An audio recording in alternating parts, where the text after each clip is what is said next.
नमस्कार। Vision IAS के news today के इस अंक में आप सभी का स्वागत है। इस अंक में हम आपके लिए लेकर आए हैं यूपीएससी परीक्षा की दृष्टि से महत्वपूर्ण कुछ अहम खबरें। इस अंक की सबसे पहली खबर कृषि रसायन क्षेत्र से संबंधित है। सरकार कृषि रसायन क्षेत्र को आत्मनिर्भर बनाने के लिए विभिन्न प्रोत्साहन प्रदान करने की योजना बना रही है। कृषि रसायन क्षेत्र में घरेलू उत्पादन को बढ़ावा देने के लिए कई प्रस्तावों में कर प्रोत्साहन, अवसंरचना विकास, आयात प्रतिबंध आदि शामिल हैं। आपको बता दें कि भारत संयुक्त राज्य अमेरिका, जापान और चीन के बाद कृषि रसायनों का चौथा सबसे बड़ा उत्पादक देश है। भारत कृषि रसायनों का निवल निर्यातक देश है। हालांकि भारत चीन से विभिन्न वर्गों के कृषि रसायनों जैसे मूलभूत और उन्नत कृषि रसायनों का आयात करता है, जिसका कुल आयात मूल्य 3000 करोड़ रुपए से भी अधिक है। कीटों को नियंत्रित करने के कई तरीकों के आधार पर कृषि रसायनों को जैसे कीटनाशी, शाकनाशी, कवकनाशी, कृंतकनाशी, जैव कीटनाशक और सूत्रकृमिनाशी के रूप में वर्गीकृत किया जाता है। इनका उपयोग फसल का उत्पादन बढ़ाने, पौधों के विकास में वृद्धि करने, मृदा की अम्लीयता को निष्प्रभावी बनाने के लिए किया जाता है। इसके साथ ही फसल को कीटों से बचाने के लिए भी आधुनिक कृषि में व्यापक पैमाने पर कृषि रसायनों का उपयोग किया जाता है। कृषि रसायन उद्योग के समक्ष कई समस्याएं हैं, जैसे कच्चे माल की लागत में वृद्धि, नए अणुओं के पंजीकरण में अधिक समय लगना, इसके साथ ही पर्यावरण प्रदूषक की उच्च उपचार लागत और किसानों के बीच जागरूकता शिक्षा का अभाव जैसी चुनौतियां भी व्याप्त हैं। वहीं दूसरी ओर कृषि रसायन क्षेत्र में कई अवसर भी हैं, जैसे खाद्य की बढ़ती कीमत, बागवानी, फूलों की कृषि की मांग में वृद्धि, निर्यात क्षमता में बढ़ोतरी, जैव कीटनाशकों के उपयोग में वृद्धि आदि। सरकार ने कृषि रसायनों के लिए जीएसटी दर को 12% से बढ़ाकर 5% किया है और निर्यात को भी प्रोत्साहन दिया जा रहा है। कीटनाशक प्रबंधन विधेयक 2020 से मूल्य नियंत्रण खंड को हटाया गया है, क्योंकि ये नए निवेश को हतोत्साहित करता है। अगली खबर ऊर्जा क्षेत्र से संबंधित है। हाल ही में सरकार ने निर्धारित इथेनॉल सम्मिश्रण संबंधी लक्ष्य और उनकी प्राप्ति की स्थिति का जायजा लिया है। दरअसल केंद्र सरकार ने वर्ष 2020-21 में चीनी मिलों के लिए 362 करोड़ लीटर इथेनॉल की आपूर्ति करने का लक्ष्य निर्धारित किया है। सरकार द्वारा वर्ष 2003 में प्रारंभ किए गए इथेनॉल सम्मिश्रण कार्यक्रम के तहत वर्ष 2022 तक पेट्रोल के साथ 10% बायो इथेनॉल के सम्मिश्रण का लक्ष्य निर्धारित किया गया है, जिसे वर्ष 2030 तक बढ़ाकर 20% किया जाना है। राष्ट्रीय जैव ईंधन नीति 2018 में भी समान सांकेतिक लक्ष्यों का उल्लेख किया गया है। बायोएथेनॉल एक प्रकार का अल्कोहल है। इसे कार्बोहाइड्रेट के फर्मेंटेशन और फसलों और अन्य पौधों तथा घासों की सेल्यूलोसिक सामग्री से भी प्राप्त किया जा सकता है। वर्तमान में पेट्रोल में 5% एथेनॉल मिलाया जाता है। आइए अब इन लक्ष्यों को प्राप्त करने में व्याप्त चुनौतियों की बात करते हैं। दरअसल बायो इथेनॉल का घरेलू उत्पादन काफी कम है। वर्ष 2018-19 में चीनी मिलें बायोइथेनॉल की 3.3 बिलियन लीटर की मांग की तुलना में केवल 1.9 बिलियन लीटर ही आपूर्ति करने में सक्षम थी। जैव ईंधन संयंत्रों में निवेश करने के लिए अनेक चीनी मिलों की वित्तीय स्थिति अनुकूल नहीं है। इसके अलावा वर्तमान में कृषि अपशिष्ट का मूल्य बहुत ज्यादा है, जो निजी निवेशकों के लिए निवेश में बाधक सिद्ध हो रहा है। आइए अब जानते हैं कि इन लक्ष्यों को प्राप्त करने के लिए कौन कौन से कदम उठाए जा सकते हैं। इसके लिए उन स्थलों पर संग्रहण केंद्रों का निर्माण किया जाना चाहिए जहां किसान अपने कृषि अपशिष्टों का निस्तारण कर सकें। कृषि अपशिष्ट के लिए मूल्य निर्धारण की व्यवस्था की जानी चाहिए। इथेनॉल सम्मिश्रण को आकर्षक बनाने वाले विशेष कर उपायों की घोषणा की जानी चाहिए और अनिवार्य सम्मिश्रण के प्रावधान जैसे प्रयास भी करने चाहिए। अगली खबर पर्यावरण से संबंधित है।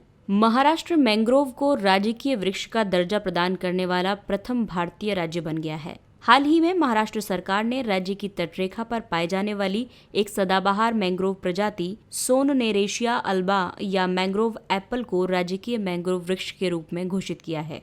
ये ज्वारीय दलदली भूमि पर उगता है और भू अपरदन को रोकने में महत्वपूर्ण भूमिका निभाता है। मैंग्रोव वनों की इस प्रजाति का वितरण पश्चिमी तट और ओडिशा के कुछ हिस्सों तक ही सीमित है। एक मैंग्रोव पारिस्थितिकी तंत्र स्थलीय वनों और जलीय सामुद्रिक पारिस्थितिकी यानी एक्वेटिक मरीन इकोसिस्टम के बीच एक अंतरक्रिया स्थल होता है। ये लवण सहिष्णु वनस्पतियां हैं जो नदियों और ज्वारनद मुखों के अंतर ज्वारीय क्षेत्रों में विकसित होते हैं। आइए जानते हैं मैंग्रोव वनों का महत्व। ये अधिकांश वाणिज्यिक मछलियों और क्रस्टेशियंस यानी कि कड़े खोल वाले जीवों के लिए प्रजनन और संवर्धन स्थल के रूप में कार्य करते हैं और उन्हें खाद्य उपलब्ध करवाते हैं। ये तटरेखाओं को संरक्षण प्रदान करते हैं, चक्रवात और सुनामी जनित आपदाओं के प्रभाव को न्यून करते हैं और मृदा अपरदन को रोकते हैं। ये अन्य वनों की तुलना में कार्बन डाइऑक्साइड की अधिक मात्रा का भंडारण करते हैं। हाल ही में संयुक्त राष्ट्र पर्यावरण कार्यक्रम UNEP के नैरोबी अभिसमय ने पश्चिमी हिंद महासागर क्षेत्र के लिए मैंग्रोव पारिस्थितिकीय तंत्र पुनर्स्थापना पर दिशा निर्देश निर्मित किए हैं। इन दिशा निर्देशों का उद्देश्य इस क्षेत्र में निम्नीकृत मैंग्रोव पारिस्थितिकी तंत्र की पुनर्स्थापना का समर्थन करना है और कोविड-19 के आर्थिक प्रभावों से उबरने में सहयोग प्रदान करना है। नैरोबी अभिसमय का लक्ष्य स्वस्थ नदियों, तटों और महासागरों के साथ एक समृद्ध पश्चिमी हिंद महासागर क्षेत्र को बढ़ावा देना है। आपको बता दें कि भारत इस अभिसमय का भाग नहीं है। अगली खबर जनजातीय क्षेत्र से संबंधित है। जनजातीय कार्य मंत्रालय द्वारा विभिन्न पहलों की घोषणा की गई है। जनजातीय स्वास्थ्य और पोषण पोर्टल स्वास्थ्य, ये जनजातीय स्वास्थ्य और पोषण पर ई-पोर्टल है जो भारत की संपूर्ण जनजातीय आबादी की स्वास्थ्य और पोषण संबंधी जानकारी को एक ही मंच पर उपलब्ध कराएगा। ये साक्ष्य, विशेषज्ञता और अनुभवों के आदान प्रदान को सुविधाजनक बनाने के लिए भारत के विभिन्न हिस्सों से एकत्र की गई नवाचारी प्रक्रियाओं, शोध रिपोर्टों आदि को प्रदर्शित करेगा। राष्ट्रीय प्रवासी पोर्टल और राष्ट्रीय जनजातीय फेलोशिप पोर्टल, ये दोनों पोर्टल जनजातीय छात्रों के लिए अधिक पारदर्शिता और सुगम सूचना सुनिश्चित करेंगे। आदिवासियों का सशक्तिकरण, भारत का रूपांतरण, ये एक ऑनलाइन प्रदर्शन डैशबोर्ड है। दक्षता और पारदर्शिता सुनिश्चित करने और अनुसूचित जनजातियों को सशक्त बनाने की दिशा में कार्य करने के लिए डिजिटल इंडिया के तहत इसकी स्थापना की गई है। आलेख, ये स्वास्थ्य एवं पोषण पर ई-न्यूज़लेटर है। आइए अब जानते हैं जनजातीय लोगों के स्वास्थ्य की स्थिति। 5 वर्ष से कम आयु का लगभग प्रत्येक दूसरा जनजातीय बालक गंभीर अल्पपोषण से पीड़ित है और कम वजन का है तथा प्रत्येक चौथे बच्चे में से एक वेस्टिंग यानी दुबलेपन से ग्रसित है। आधे से अधिक आदिवासी बच्चे और प्रजनन आयु वर्ग की महिलाएं रक्ताल्पता यानी एनीमिया से ग्रसित हैं। जन्म लेने वाले प्रत्येक 1000 बच्चों में से लगभग 44 की 1 वर्ष से पहले ही मृत्यु हो जाती है। जनजातीय लोग मलेरिया, सीकल सेल रोग आदि बीमारियों से काफी अधिक प्रभावित होते हैं। अगली खबर रेलवे अवसंरचना क्षेत्र से संबंधित है। पूर्व और पश्चिम के उद्योगों को दक्षिण भारत से जोड़ने के लिए 4000 किलोमीटर लंबे समर्पित माल भाड़ा गलियारे के लिए योजना निर्मित की जा रही है। भारतीय रेलवे ओडिशा और आंध्र प्रदेश के प्रमुख पत्तनों के जरिए देश के पूर्वी और पश्चिमी हिस्सों में स्थित औद्योगिक क्षेत्रों को दक्षिण भारत से जोड़ने के लिए लगभग 4000 किलोमीटर लंबे डेडिकेटेड फ्रेट कॉरिडोर के निर्माण की योजना बना रही है। ये डेडिकेटेड फ्रेट कॉरिडोर हैं पूर्वी तट गलियारा, जो कि पश्चिम बंगाल के खड़गपुर से आंध्र प्रदेश के विजयवाड़ा तक 1115 किलोमीटर लंबा होगा। इसके बाद है पूर्व पश्चिम गलियारा, जो कि 1673 किलोमीटर का है।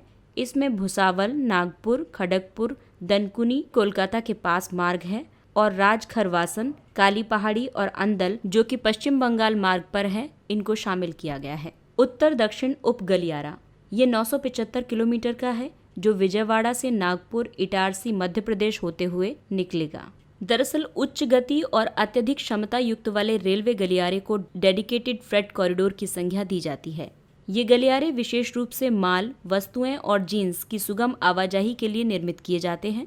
Dedicated freight corridor corporation of India limited rail मंत्रालय के तहत एक विशेष प्रयोजन वाहन यानी स्पेशल पर्पज व्हीकल है। ये डेडिकेटेड फ्रेट कॉरिडोर के नियोजन और विकास, वित्तीय संसाधनों का संग्रहण, निर्माण आदि कार्य संपन्न करता है।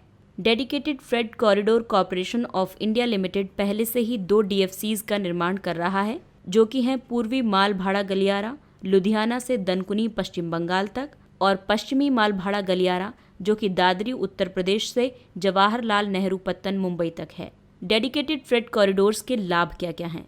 ये गलियारे मालगाड़ी के परिचालन में तेजी लाकर परिवहन की इकाई लागत यानी यूनिट कॉस्ट को कम करने में सहायक होते हैं और साथ ही इनसे उत्पादकता में भी वृद्धि होती है।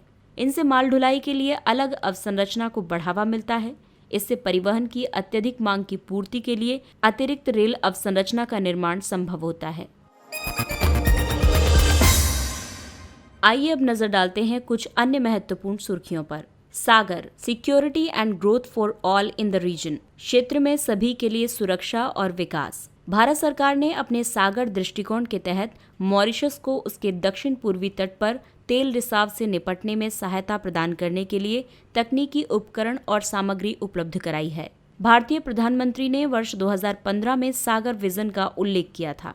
इसके कई उद्देश्य हैं, जैसे हमारी मुख्य भूमि और द्वीप समूहों की सुरक्षा करना, एक सुरक्षित और स्थिर हिंद महासागर सुनिश्चित करना और अपनी क्षमताओं को दूसरों के लिए उपलब्ध कराना, हमारे समुद्र तटवर्ती पड़ोसी देशों के साथ आर्थिक और सुरक्षा सहयोग को सुदृढ़ करना। इसके तहत शांति और सुरक्षा को आगे बढ़ाने और आपात स्थितियों के विरुद्ध उचित प्रतिक्रिया करने के लिए सामूहिक कार्रवाई और सहयोग की परिकल्पना की गई है। भारत में यूनाइटेड किंगडम द्वारा 3 मिलियन पाउंड के इनोवेशन चैलेंज फंड की शुरुआत की गई।